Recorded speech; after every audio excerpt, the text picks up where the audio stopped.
Assalamualaikum warahmatullahi wabarakatuh. Video kali ini saya akan menceritakan tentang perjuangan Nabi Nuh menyadarkan kaumnya hingga Allah menurunkan banjir besar. Bagaimana ceritanya? Ikuti kisah ini. Tapi sebelum menonton jangan lupa like, comment, dan subscribe. Terima kasih. Nabi Nuh merupakan nabi ketiga setelah Nabi Adam dan Nabi Idris. Dia hidup selama 950 tahun. Nabi Nuh diutus di sebuah negeri yang dilalui dua sungai, yaitu Sungai Efrat dan Tigris.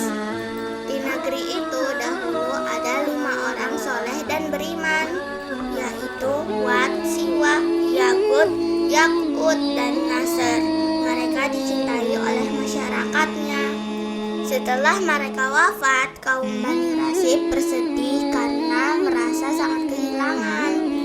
Lalu setan membisikkan pada kaum Bani Rasib untuk membuat 5 patung orang soleh tersebut. Patung-patung itu untuk mengenang mereka.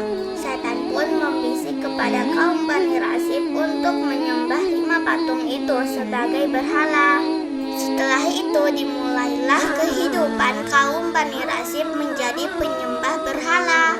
Lalu Allah mengangkat Nuh dari kalangan kaum itu untuk menjadi nabi. Nabi Nuh diutus menjadi nabi ketika berusia 480 tahun.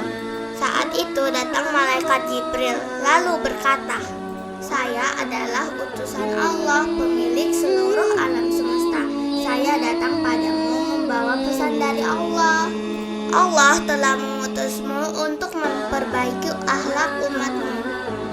Lalu malaikat Jibril berkata, "Peringatkanlah Raja Darmasyil berserta kaum Bani Rasib yang tidak beriman kepada Allah." Kemudian Nabi Nuh mulai berdakwah. Namun setelah sekian lama berdakwah, pengikutnya tak lebih dari 80 orang.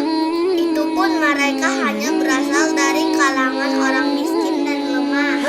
Sebagian besar kaum Bani Rasib tidak mengakui Nabi Nuh sebagai utusan Allah.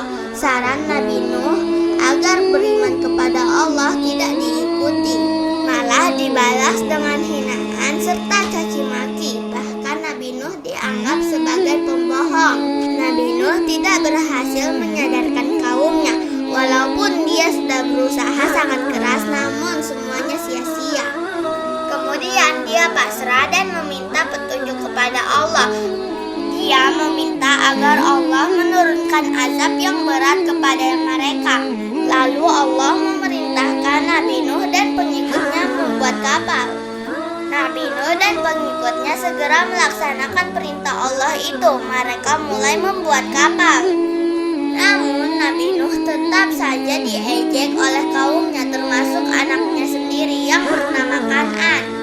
Namun Nabi Nuh tetap sabar dan fokus. Dia terus memberikan semangat pada pengikutnya. Kapal tersebut memiliki 3 lantai, panjang 200 meter, lebar 70 meter, dan tinggi 25 meter. Nabi Nuh dan para pengikutnya menyelesaikan kapal dalam waktu 40 tahun. Lalu tiba-tiba suatu hari langit dipenuhi awan tebal dan gelap. Nabi Nuh melihat air mancur keluar dari dalam tanah. Dia segera menyuruh pengikutnya untuk menaiki kapal. Di saat yang sama hujan turun sangat deras. Kilat bergemuruh dan menjambar bumi. Gelombang air terlihat muncul dari pegunungan dan lembah-lembah. Semua jenis hewan telah naik di kapal itu. Tiap jenis hewan terdiri dari 1 ekor jantan dan 1 ekor betina. Nabi Nuh dan para pengikutnya berdiri di atas kapal sambil menyaksikan datangnya gelombang air dari pegunungan. Kemudian Nabi Nuh teringat anaknya bernama Kan'an, lalu ia memanggilnya.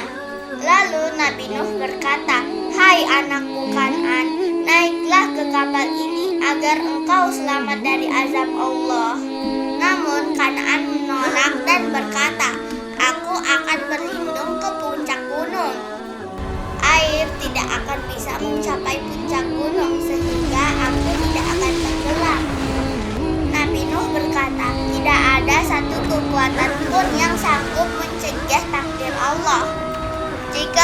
Kalau orang ditakdirkan tenggelam, ia pasti tenggelam. Dan itu sebagai balasan bagi orang-orang yang tidak beriman. Anaknya tetap menolak ajakan Nabi Nuh. Ia yakin bisa sampai puncak gunung dan berlindung di sana. Namun air malah terus meninggi dan akhirnya anak Nabi Nuh tenggelam. Sebelum anaknya tenggelam, Nabi Nuh memohon kepada Allah agar anaknya diselamatkan. Namun Allah menjawab bahwa Kan'an tidak beriman kepada Allah dan sering melakukan perbuatan yang melawan Allah. Akhirnya banjir telah membuat tenggelam seluruh kaum yang tidak mau beriman. Selama 40 hari kapal tetap mengarungi gelombang besar menuju utara. Lalu hujan pun akhirnya berhenti, matahari mulai bersinar kembali dan muncullah pelangi.